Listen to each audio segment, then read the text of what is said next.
Hi mga loves! Ayan, dahil kami po ay nagugutom ni Erika. Ayan, gumawa kami ng pizza. Ayan, yung aking pizza. Perfect talaga, perfect. Kaso lang yung isa, mga loves, hindi ko siya nalagyan ng baking paper. Actually, meron siya mga butas dito. Kaya medyo nadikit yung kanyang ano. Pero ito kasi, baka kayo mahilo, hindi siya nadikit talaga as in. Yung sa fan ang may problema. Ito, oh. Very nice, oh. Pwede na. Diba? Ang sarap pati ng lasa niya, promise. Ang sarap, promise. Pwede ka na mag-business nito sa Pilipinas.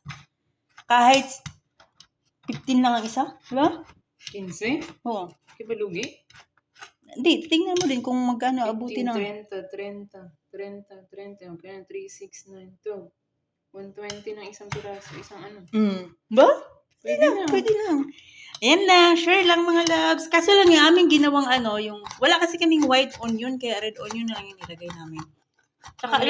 Tsaka alam mo ba kung ano to? Ano ba to? Argentina na luncheon meat. Luncheon meat na Argentina. Ayan. Yung chicken. Chicken flavor. Ayan. Yan lang mga loves. Bye!